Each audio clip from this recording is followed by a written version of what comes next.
இந்த கிரைம் சம்பவத்துக்குள்ள போறதுக்கு முன்னாடி நான் உங்ககிட்ட ஒரு விஷயத்த பதிவு பண்ணணும்னு நினைக்கிறேன். உங்க வீட்டுல அது ஆணோ பெண்ணோ இல்ல குழந்தைகளோ இல்ல பெரியவங்களோ யாராவது ஒருத்தர் காண போயிட்டாங்க, வர வேண்டிய நேரத்துக்கு வரல, அவங்களுக்கு ஏதாவது நடந்திருக்குன்னு உங்களுக்கு சின்ன சந்தேகம் இருந்தா கூட நீங்க நேரத்தை வீண் பண்ணாம உடனடியா காவல்துறைக்கு தகவல் தெரிவிக்கிறது ரொம்ப நல்லது. ஒருவேளை நீங்க தேடிட்டு இருக்க அந்த நபருக்கு மிகப்பெரிய உதவி தேவைப்படுது அப்படின்னா அது காவல்துறையினால ரொம்ப சுலபமா பண்ண முடியும். அந்த உயிரை காப்பாத்துறதுக்கு நீங்க எடுக்கிற அந்த முடிவே காரணமா இருக்கும். அவங்க எங்கேயாவது வெளில போயிருக்காங்க, போன் சுவிட்ச் ஆஃப் ஆயிடுச்சு, வீட்டுக்கு வந்துட்டாங்க அப்படின்னா கூட காவல்துறைக்கு நீங்க போறது ஒன்றும் பெரிய தப்பெல்லாம் கிடையாது. அவங்க அதனால உங்களை பனிஷ் பண்ண போறதும் கிடையாது. ஒரு உயிரை காப்பாத்துறதுக்கு நம்ம எடுக்கிற மிகப்பெரிய முயற்சி. சரி, நேரடியா இந்த குற்ற சம்பவத்துக்குள்ள போகலாம். பிப்ரவரி 2, 2015 உத்தரப்பிரதேச மாநிலத்துல லக்னோ நகர்ல விருந்தாவன் யோஜனா அப்படிங்கிற பகுதியில ஷாஹித் பாத் அப்படின்னு ஒரு பகுதி இருக்குது. இந்த பகுதியில வேலைக்கு போயிட்டு சனியா 4 மணிக்கு ஒரு நபர் வீடு திரும்பிட்டு இருக்காரு.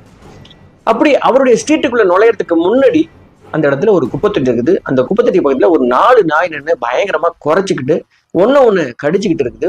அந்த 4 நாய் ஏன் சண்டை போட்டிருக்கு அப்படின்னா அதுக்கு நடுவுல ஒரு பாலித்தீன் கவர் கருப்பு கலர்ல கிடக்குது. அந்த கவருக்காக தான் 4 நாய் பயங்கரமா குறைச்சி கடிச்சுக்கிட்டு இருக்குது. இந்த நாயை கிராஸ் பண்ணி நம்ம எப்படி போறது அப்படின்னு தயங்கி நின்றவர் இந்த பாலித்தீன் கவரை பார்த்ததும் அதை இன்னும் உத்து பார்க்கிறார். அப்போதான் அவர் பீதியில உறைஞ்சு போகிறார். அந்த கவருக்குள்ள என்ன கடந்துச்சு அப்படின்னா மனித தொடை பகுதி வெட்டப்பட்டு அதுக்குள்ள கடந்தது. இதை பார்த்துட்டு பயங்கரமா அதிர்ச்சியில பீதியானவர் உடனடியா போலீஸ் ஸ்டேஷனுக்கு தகவல் கொடுக்குறாரு. போலீஸ் ஸ்டேஷன்ல இருந்து இன்ஸ்பெக்டர் சஞ்சய் சர்மா தலைமையில ஒரு டீம் அங்க வர்றாங்க. வந்தவங்க இந்த பாலித்தீன் கவர்ல இருக்கிற தொடை பகுதியை எடுக்கிறாங்க. அவங்க இந்த இடத்துல விசாரணை பண்ணிட்டு இருக்கிற அதே நேரத்துல இந்த குப்பத்தொட்டில இருந்து 300 மீட்டர் தாண்டி இன்னொரு குப்பத்தொட்டில இதே மாதிரி நாய்கள் கூட்டமா இருக்கிறதையும் அங்க ஒரு பாலித்தீன் கவர் கிடக்கிறதையும் பப்ளிக் வந்து சொல்றாங்க.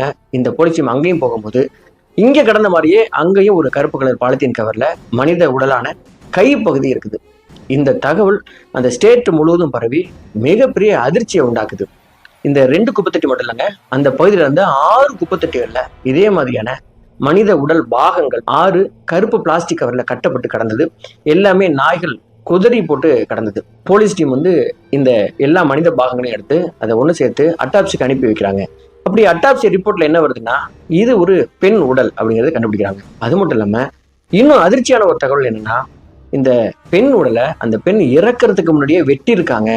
சுய நினைவுல இருக்கும் போதே வெட்டி இருக்காங்க. சரி, இந்த உடல் பாகங்கள் யாருடையது, இந்த பெண்ணை ஏன் இப்படி கொலை பண்ணாங்க, இந்த பெண் ஏதாவது குற்றம் செஞ்சாங்களா அப்படிங்கிற ரீதியில விசாரணையை துவங்குவாங்க.